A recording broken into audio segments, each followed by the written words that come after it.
Hey everyone, and welcome to a brief orientation for your English class here at VLA. I'm Miss Holt. I will be your English teacher this year for whatever English class you have me for. I'm going to go over how I set up my Canvas course homepage and my modules tab. This is going to be the same no matter what core content English class you have me for, whether that's English 2, English 4, or other English classes you may have me for. If your class is different, if you have me for an elective, I've probably made a different orientation video for that, so check that out. Let's start on my Canvas course homepage. These top buttons are the same as every other class, but you remember especially that you need to be using this Google Meet camera button to get into your Google Meet with me every class. Do not save the Google Meet link and then use the link from somewhere else to get into class. Always come to the Canvas course homepage, always click on the Canvas course little Google Meet button here. If you don't, if I'm out or if some other weird thing is happening at school and we don't have a live Google Meet, you won't know, and then you'll be trying to get in the Meet and it'll just be spinning.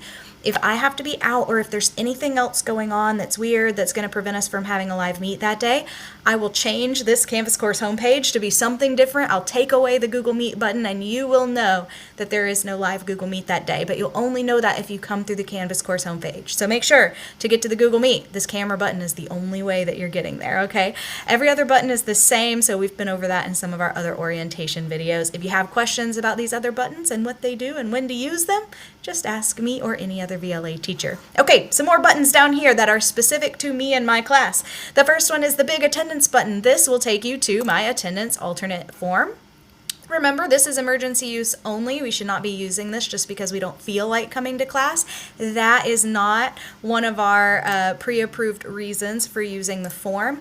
Remember, if you are abusing this form, you can have the privilege of using the form taken away, but we do want you to use it if you do have like a really random sickness, you wake up, you're throwing up, you can't come into class. That is fine. Use that form and you can get counted present. Remember, you have to turn those forms in before 3 o'clock each day. That's when I will post my final attendance. If it's 3:01, I'm sorry about you. I probably have already posted attendance and I probably won't go back and look at my form. So make sure you're also filling out that form accurately. If you say that you're in a different block than what you are, the way my spreadsheet is set up for those form responses, I won't see it if you filled it out incorrectly. So double check everything when you fill it out. All right, the second button here is the Get Help button. This is awesome. If you're a new student, if you ever get lost or you can't remember some of my policies, you can always come back to this video. I'm currently filming this video, so it's not here, but it will be under this heading here. This is a link to our course syllabus. Your syllabus can also be found on the sidebar on the syllabus link. That is your first stop shop. You have questions about my grading policies or late work or AI use policies or what we're doing in each unit, go check out your syllabus first. That's all in there for you. Also down here is a link to all of our VLA program orientation videos. It's a playlist, so if you click on this button up here, you will see all of our orientation videos in one spot. So if you ever forget any of our policies or how we do things here, this is where you can find those.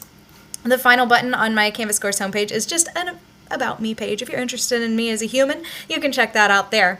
Now let's talk about the most important tab here, which is your Modules tab. By the way, the attendance check-in form is also linked on the sidebar here, so you can use that as a way to get there as well. So there's two places, down here at the attendance button and the attendance check-in form on the sidebar.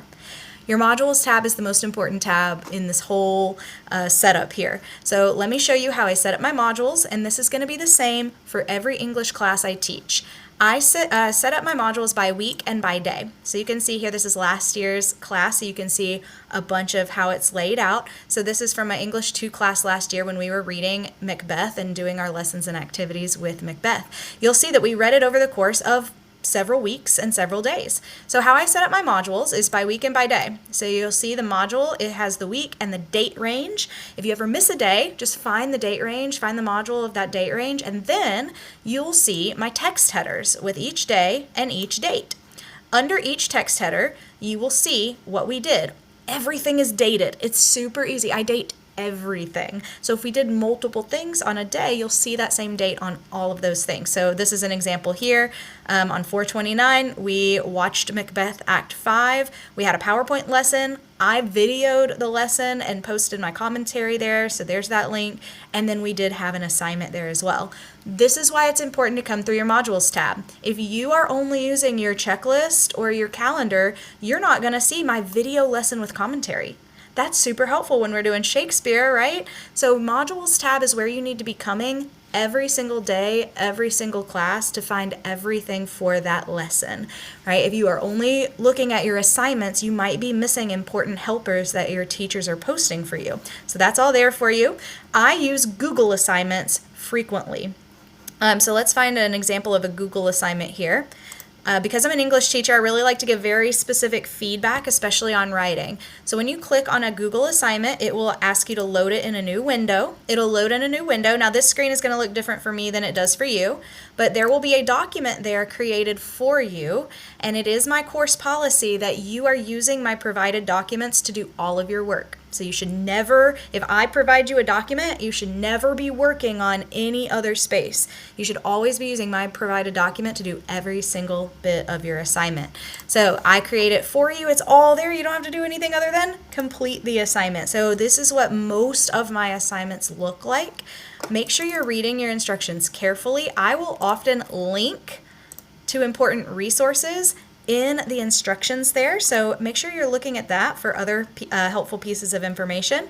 Complete your assignment, and then you'll come back to your Google Assignments tab and there will be a submit button.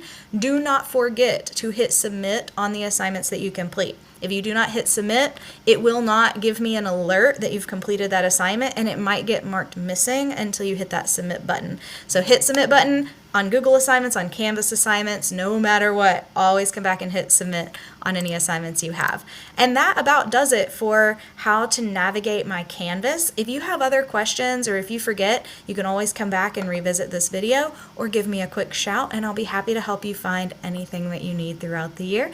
I can't wait to get the year started and work with you, and I will be seeing you soon.